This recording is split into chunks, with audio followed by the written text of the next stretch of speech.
Hello everyone, it's Mal, and today we have such a amazing and exciting episode.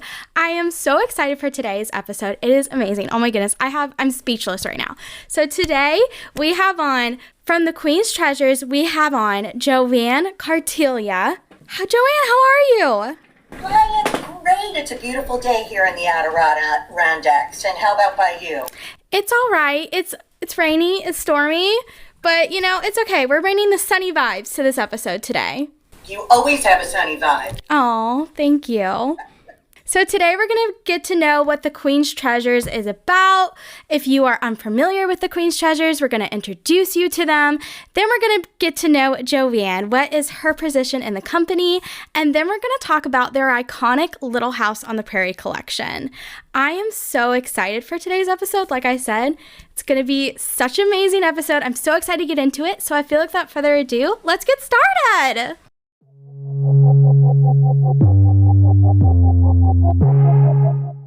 So for anybody who doesn't know, the Queen's Treasures, a little bit of a spoiler alert, is an incredible company. Their quality on their products is absolutely amazing.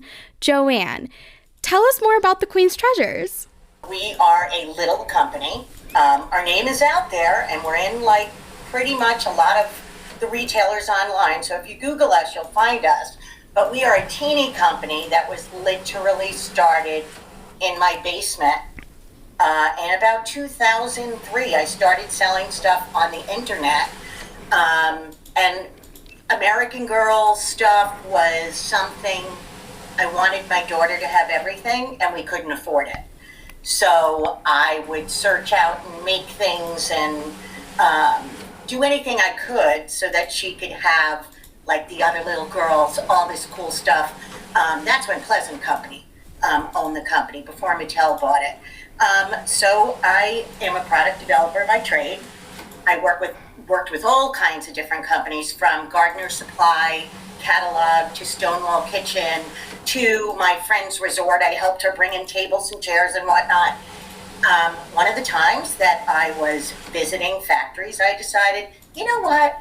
I think I want to try some doll trunks and, maybe a doll desk. So I sketched them out, found a factory that could produce what I wanted, how I wanted it, with safety testing. And at that point, it was only lead testing that you really had to worry about.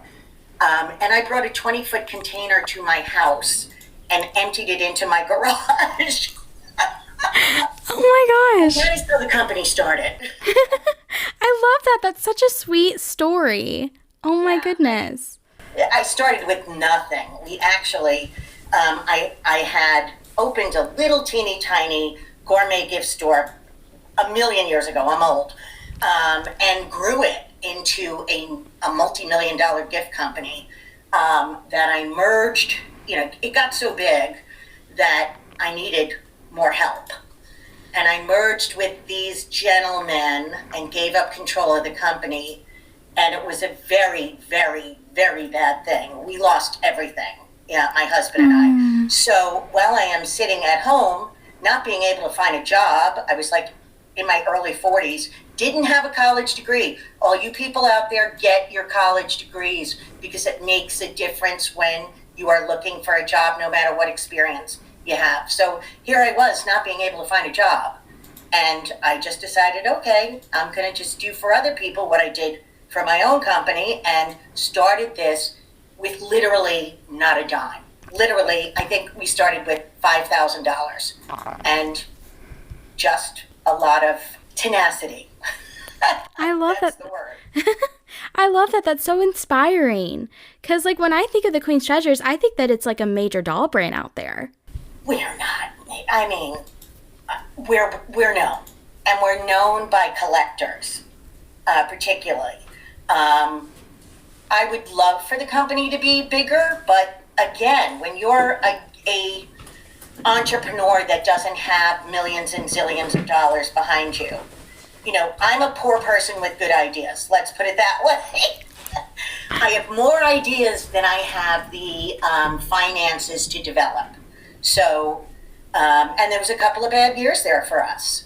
So it's difficult, but I hope someday we are that big doll brand that doesn't lose the core value of quality, that doesn't give up to injected plastic versus using wood, that doesn't put batteries in our product so that a child has to use their own voice, literally and figuratively. So I hope so. I hope I'm going to be like Laura Ingalls Wilder, and at 65, Yeah.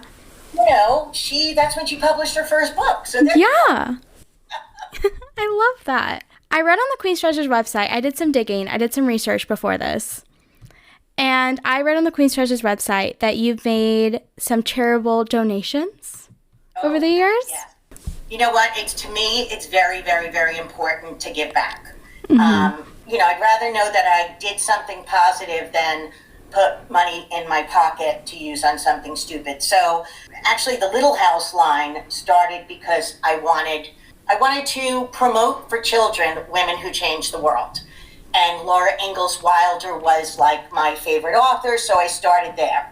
After that, I looked at Jane Goodall, who was another woman who just still to this day, thank God, is making positive change in the world. So we contacted the Jane Goodall Foundation and we created a little line of products, and we gave 10% back to Jane Goodall. Years ago, when we first did our animals and we were located in the Poconos, we gave back to the local animal shelter for every single animal we sold.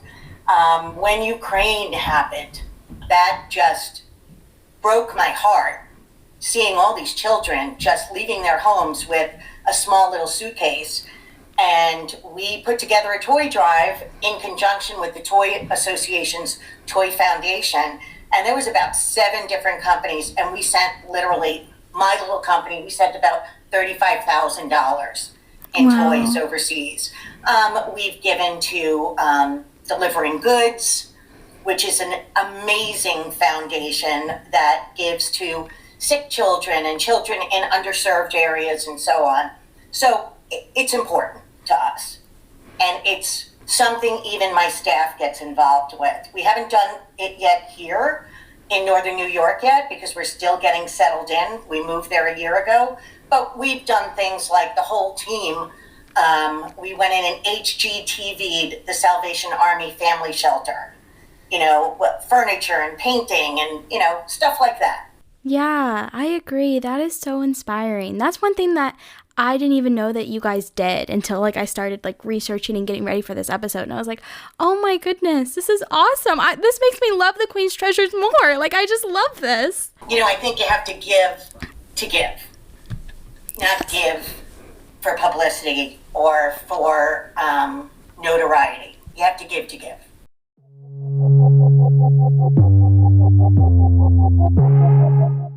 So now we are officially getting to know Joann.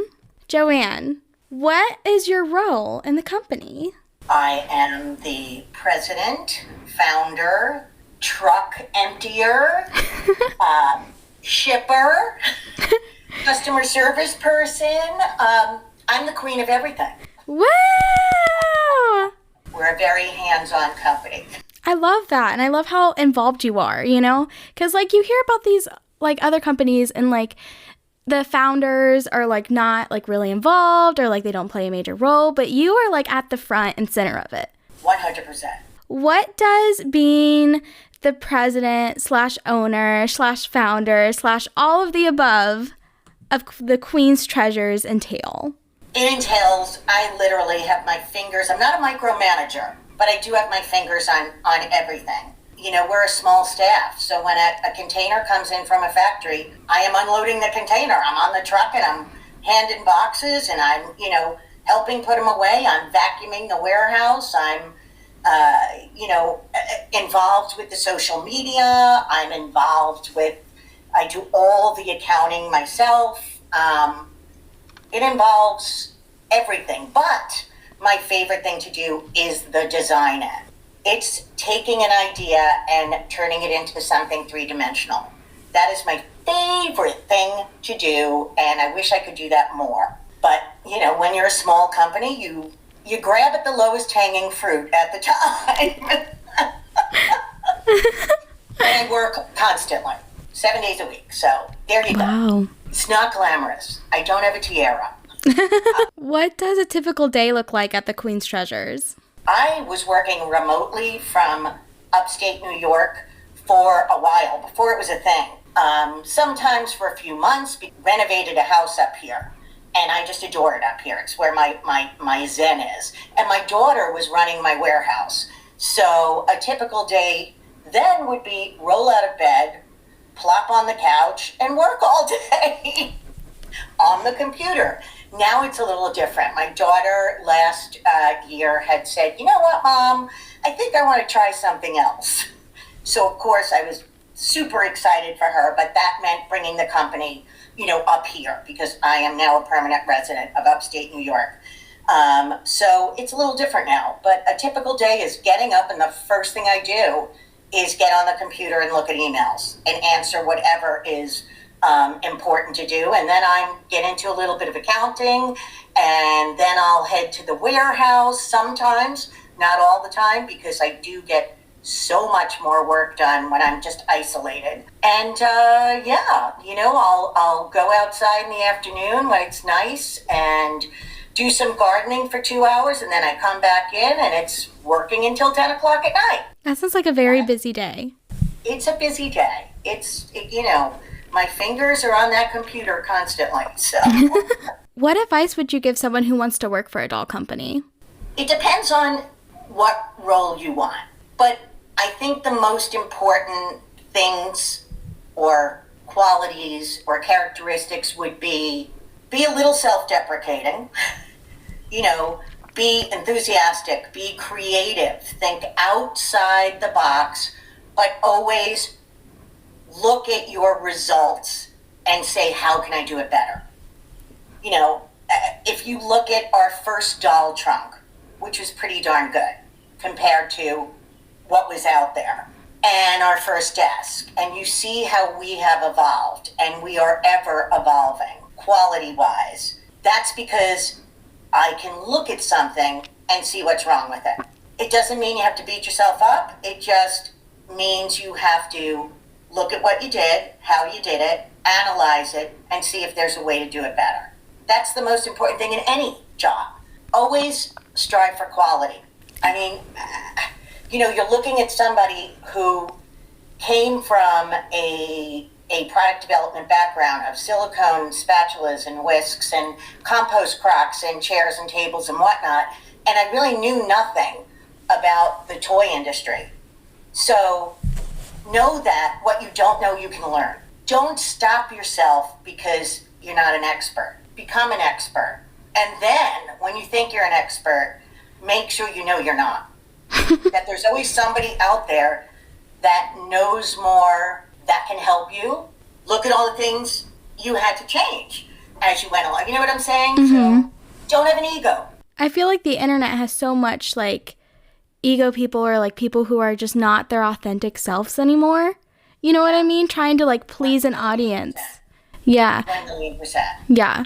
And it's sad. It's sad to see what's happening with our young people. I really can't deal with looking at a million selfies anymore.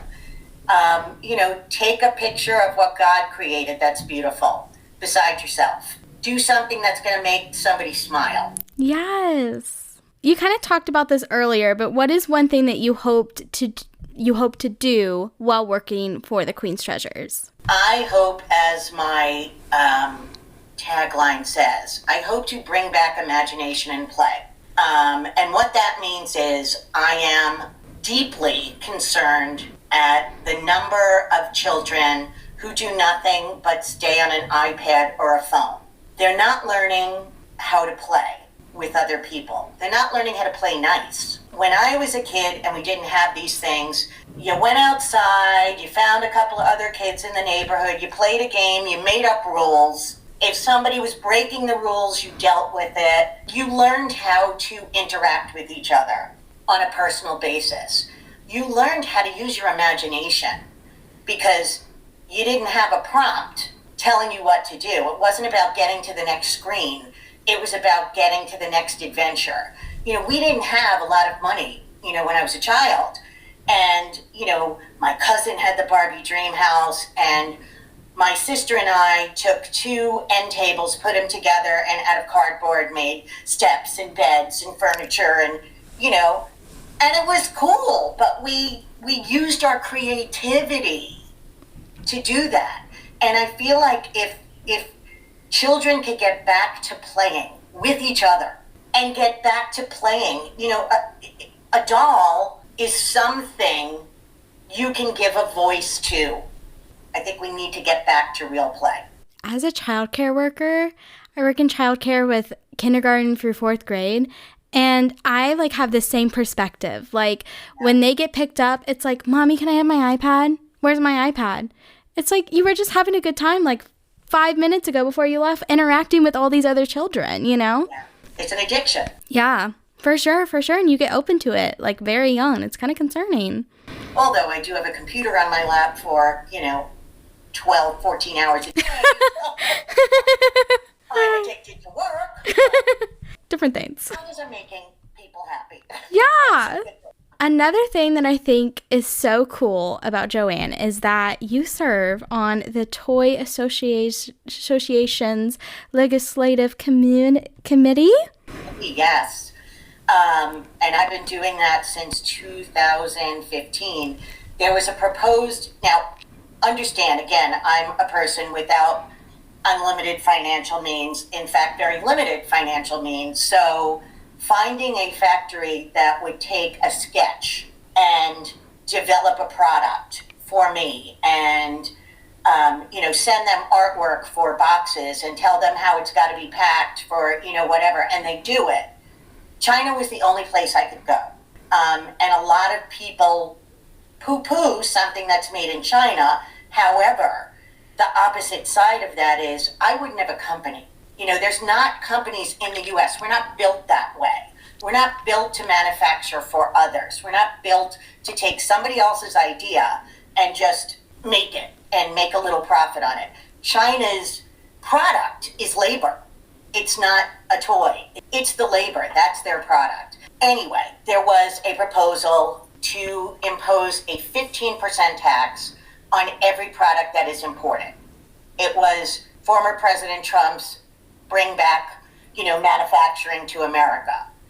We don't have the labor force that's going to hand paint doll faces or weave little baskets that look like a Longaberger basket for an 18-inch doll, or we just don't have that kind of, hey, if it's a emerging technology, keep it here.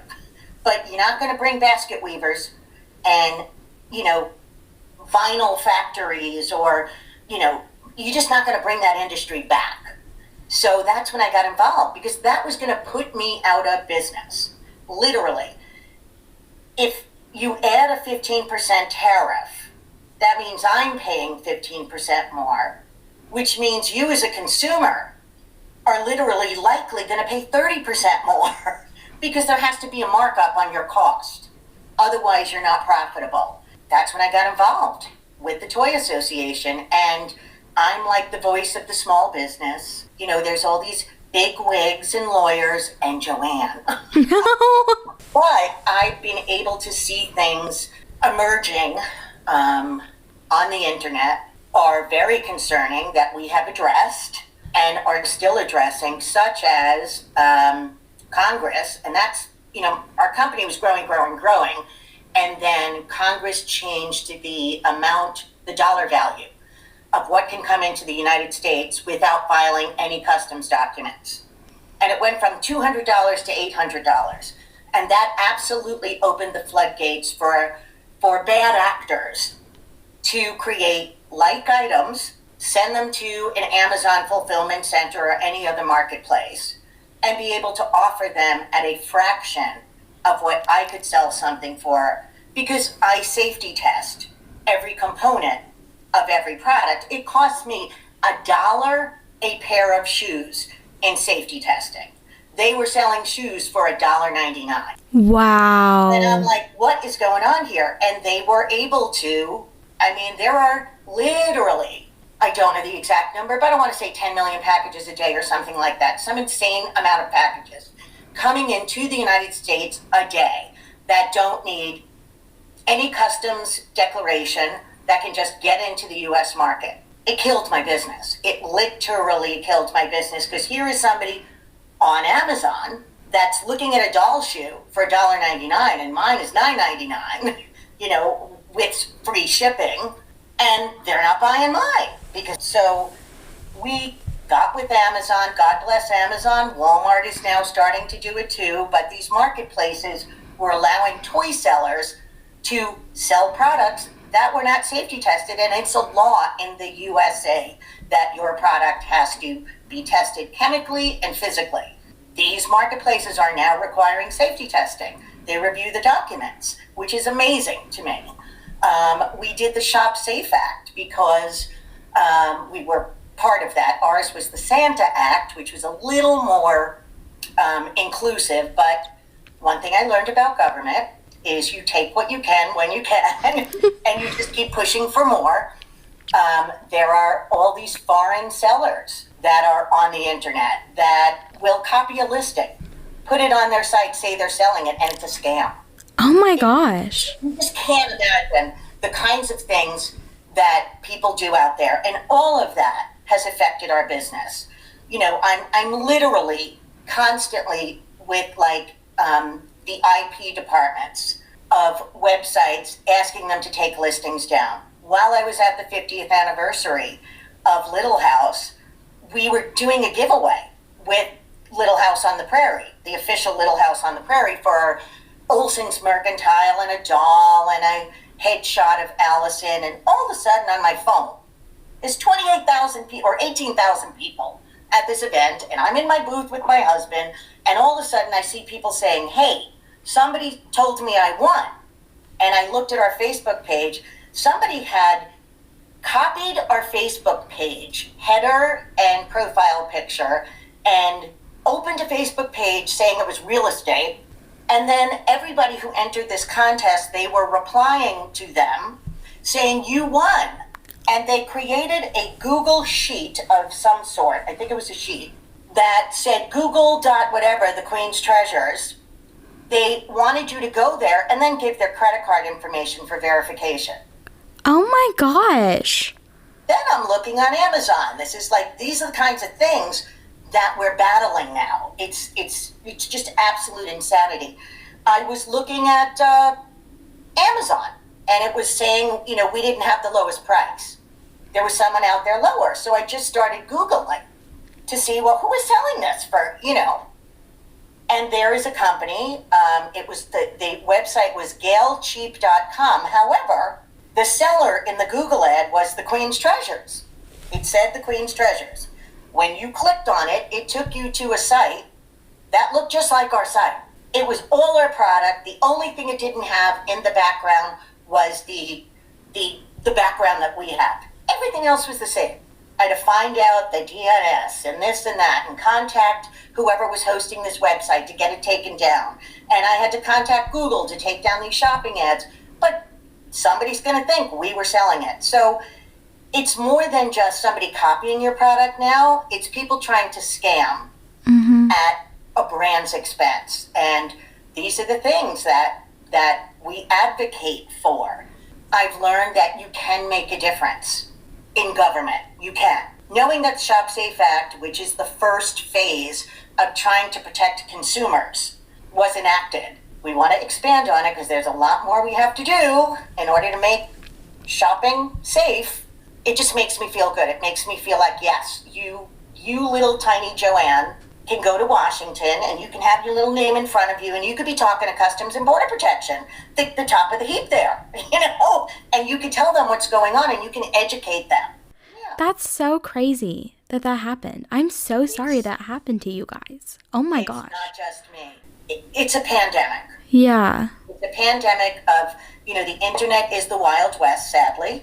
We just somehow need to get more protections in place. Yeah. It's definitely happened to me before which is so random, I'm just someone who's taking photos and posting them online. But one time it was in 22, it was like in September, somebody was stealing my doll photos and posting them on Facebook and saying that these dolls in the photos were for sale. And they were like scamming. Yeah. And I was like, what in the world is happening? Like, it's so sad how like the internet has turned into something kind of harmful like that too. Well, if I can say anything to you and your listeners, it is be careful what you buy and where you buy it. I mean, for me to say, make sure you're dealing with the actual company when somebody made it look like they were our company, all I can say is look at the address bar. This person, Gail Cheap, that's what was in the address bar. Oh my goodness. GailCheap.com. But everywhere you clicked, it said the Queen's Treasures. So just make sure you're buying from the genuine article. When you're on a marketplace, look at how many products someone sells. There are so many sellers out there that just copy listings. And they'll inflate the price a little bit. They're in another country, by the way, usually. They'll copy a listing, they say they sell it, they'll inflate the price, and if you happen to buy it from them, they will go to another website that's selling it for like $2 less, $3 less. They'll place an order on your behalf. You think you're buying it from like Amazon, let's say. Well, that fake seller will go to Walmart. They'll buy it as a gift so that when it is shipped to the customer, there's no prices. They keep the difference, which is like $3 or $4. But if you're sitting in another country and you're making $3 a transaction just by copying listings, they're not authorized resellers. So if you see somebody that's got 10,000 items they're selling, they're not real. Yeah.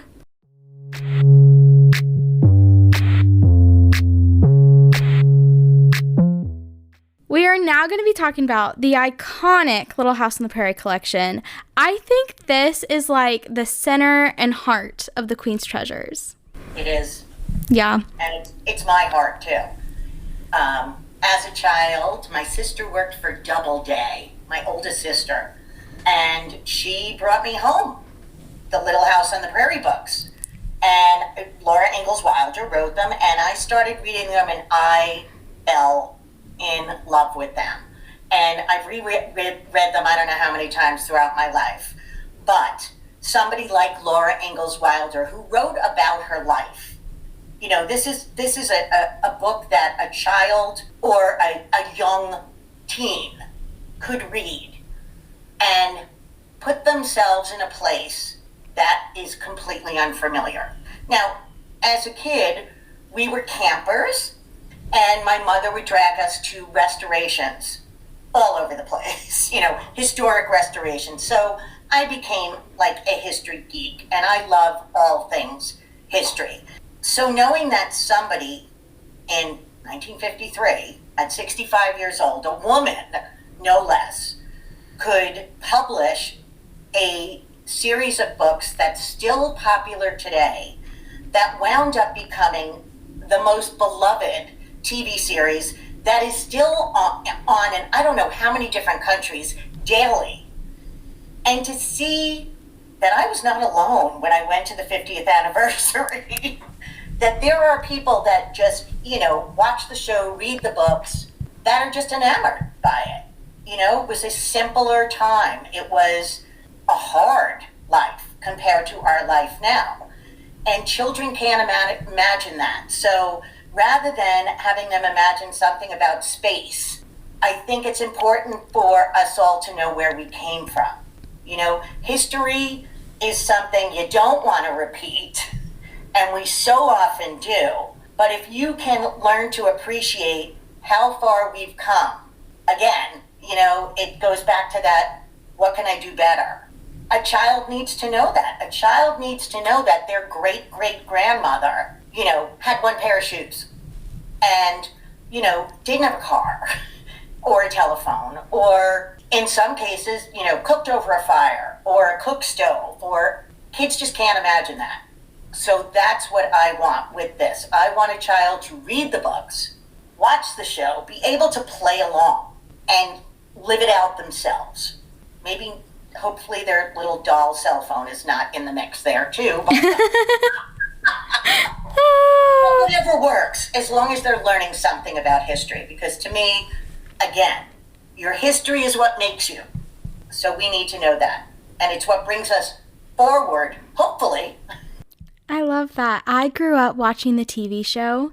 Yeah. And I just loved it. Like, I was so obsessed with Laura Ingalls Wilder, and I just loved her. I just thought she was the most amazing thing, and I loved learning about history. And so I remember for Christmas, I asked for, like, the Little House on the Prairie, like, the CDs of, like, the shows of the series, and I remember opening it and being just so excited, because I just loved... Yeah, I was like, oh my goodness, this is amazing. Well, I'll tell you, my husband and I started streaming, like a couple of months before the 50th, just because I haven't seen the show in so many years. Mm-hmm. And it's so good. Like, we sat there and we were like, gosh, and it's relevant, like, to today, which, when I say history repeating itself, I looked at some of the episodes that dealt with anti-Semitism, that dealt with, minority issues, and I'm like, we are still here. Can't we learn? We're going backwards.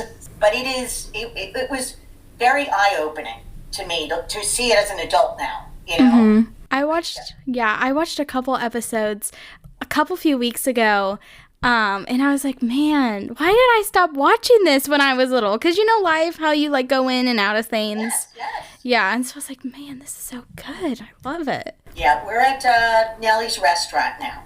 Ooh.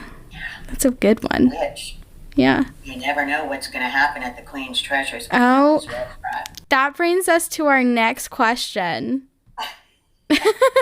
How do you decide what products to add to this collection? So, I am more book-based than show-based. However, I'm getting to be a little more show-based now. I mean, Nellie is a character in the books, but Nellie is not real life.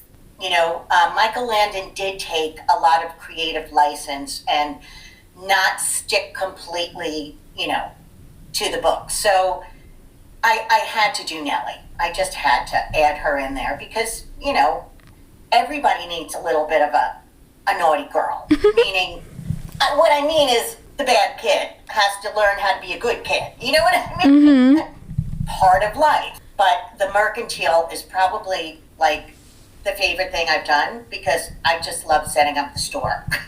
It looks so cool from the photos, and I've seen people get it, and open it and take photos. And the latest photo I've seen, somebody turned it into a Disney store. So people are getting I know, I love it. I love how you can make it into whatever you want. You can make it a shoe shop. Yeah. You can make it a bakery. You can make it whatever. You can make it Nellie's restaurant. So. I just love how cool it is. You can add your own personal touch. We're going to continue with accessories for that. We're doing right now Plum Creek. That's the book. But I do want to move into Farmer Boy, which is Almanzo, and introduce an Almanzo doll and add a little more characters in there.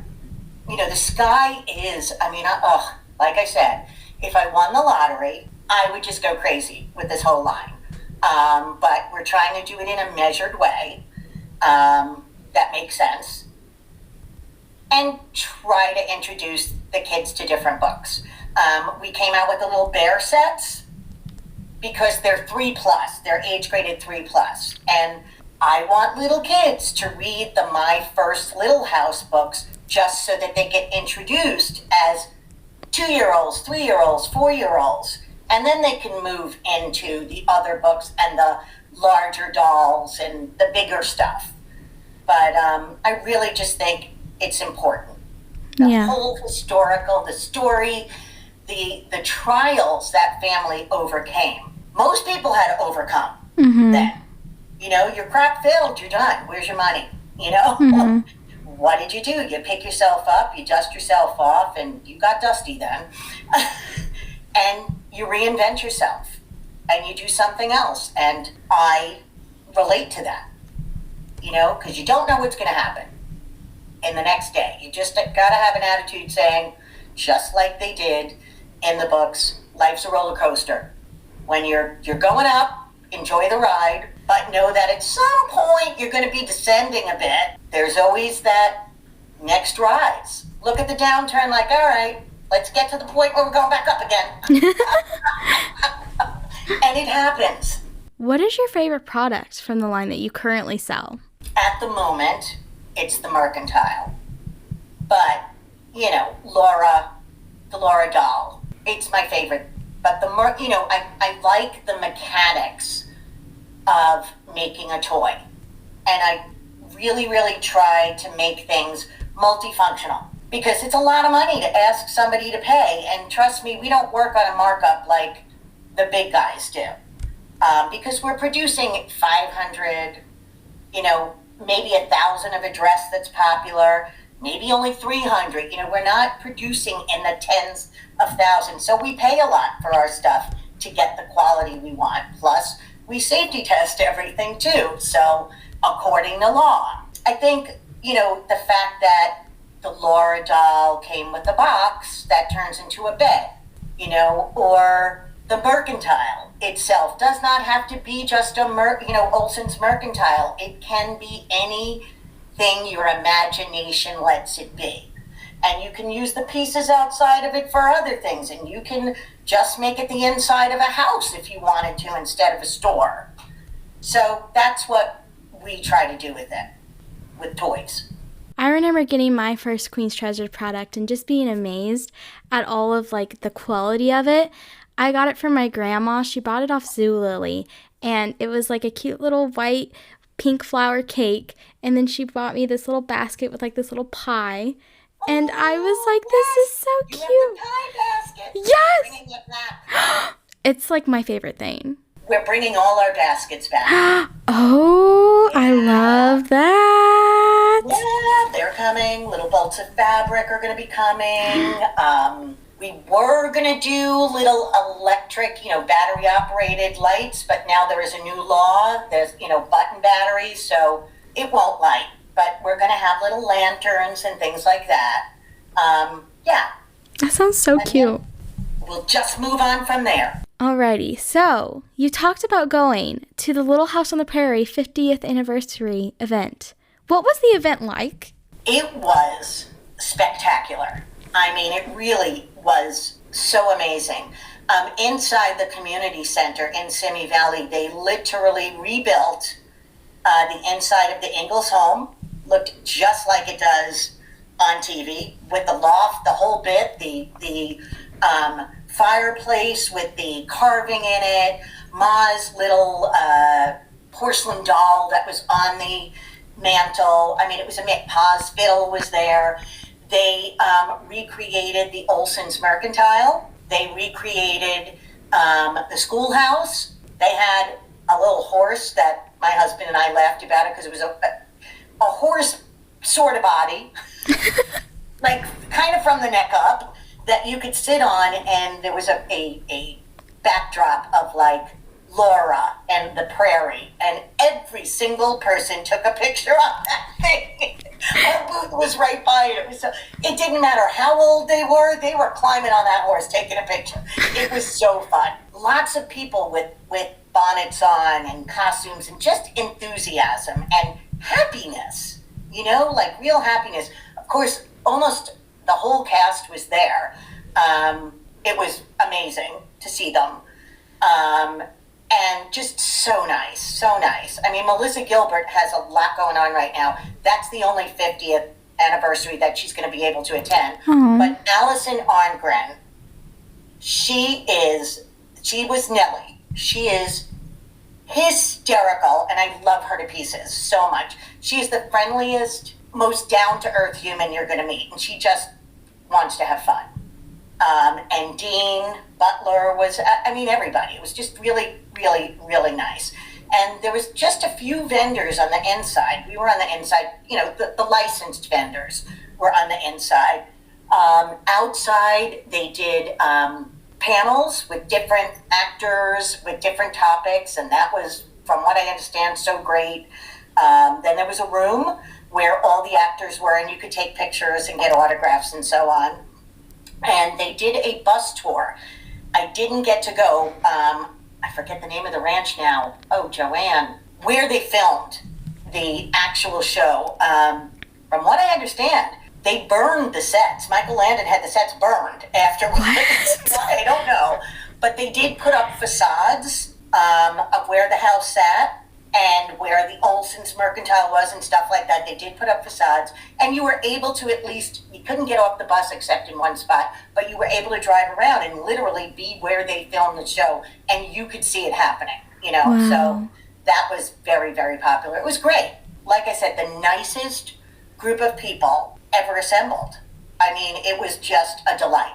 That sounds like so much fun. Oh my goodness. I love it was that. fun. I wish I was able to get out there more though. Oh. When you're working, you know, you don't get, but we had fun. And just like I said, the interaction with the Little House fans is just outstanding. And I met like a couple of people there that really stand out that I adore now, that I'm in like contact with all the time. So, Aww. you know, this one woman with her name is Linda, and she's the most adorable granddaughter, and she takes beautiful pictures with her. So she's like sending me pictures every single day. I love it. Oh, that's so sweet. So like you are like meet people and you like build that connection to that friendship. You're like, I never imagined, you know? Like it's so like crazy how life can bring you together with others. Exactly. So you had a booth at the festival. I saw like the live stream of it and I saw a couple photos and it looked amazing. Thank you. I loved it. Tell me more about it.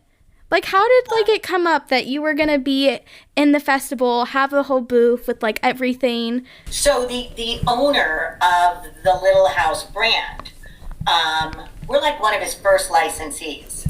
So we go back and he's super, super nice. And he said, you know, we're going to be doing this big thing in Simi Valley. I really would love you to come out. Aww. So I did. Did not know what it was going to be. Knew that I was going to have a 10 by 10 booth. And we used to exhibit at Toy Fair. We haven't in many years in New York. So we had built this facade that goes on top of a table that looks like a wagon. It looks like a non-covered wagon, but the bed of a wagon. So we shipped that out, and we shipped our product, and we shipped some like bushels and barrels and all that kind of stuff, and just built a display out of that. And it, you know, I love display, so it was fun putting it together. Taking it down is not so fun. You know, takes you 2 days to get it right, and then it takes you like an hour to break it down. But you're just like, let's get out of here, you know? I feel like that's how it goes for everything. Like when I put up like Christmas stuff in the doll room, it takes like a month to make it all nice, and then like 15 minutes it's gone, you know, like we're done, you know, Valentine's Day's here. So Right.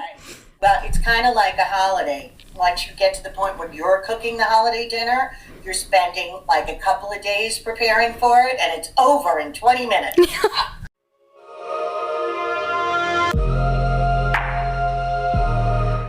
We have sadly reached the end of this episode. I'm like really sad that it's coming over, but really happy because I get to edit it and I get to put it together and we get to have people listen to it and get to fall in love with the Queen's Treasures and check them out. So like I'm really happy on that end. It has been such a pleasure to talk to you today, Joann. I loved having you on and I loved our conversation for the past hour. It's been so much fun. Well, it's been my pleasure. And as I said to you, tell your mom. She did a great job because you are a delight. And keep playing. Never grow up. That's where you stay young. In your mind, in your life, always have fun. Oh, I love that message. And I think that's such a good message for our listeners too. Because, you know, I've had a couple listeners reach out to me who are, you know, kind of the, I hate to use this word, but kind of part of the older generation who are just getting back into dolls or like just rediscovering their love. And it's like, you know, you're never too old to do what you love. And yeah, such a wonderful and positive message. Thank you so much for coming on. If you all have not checked out the Queen's Treasures, what are you doing? They are an absolute great doll brand. They're on social media, Instagram, Facebook, YouTube. I will link all of their social media platforms in the description of this podcast. If you are interested in purchasing any of their amazing, well-made, high-quality products, you can check out their website. I will link it down below. You can also like find them on Amazon. I think you've mentioned Walmart. I've seen you guys on QVC. Yes, we're going to be on Tractor Supply soon. Ooh, fancy. I like that. Yeah. There's a lot of handful of places that you can find them and check them out and purchase a product. And I will link them all below in the caption of this podcast. My name's Mal. I'm Dollies and Rainbows. If you want to check me out on social media, make sure you follow the Doll Mom podcast on social media. Stay up to date with any new exciting episodes. We're on Instagram and Facebook and TikTok. I'm trying to get into like the little TikTok world now. It's interesting. But we're at the Doll Mom podcast if you're interested in checking us out as well. So thanks for listening to this podcast episode, everyone. I really hope you all enjoyed it. Talk to you whenever I see you all next. Bye. Bye.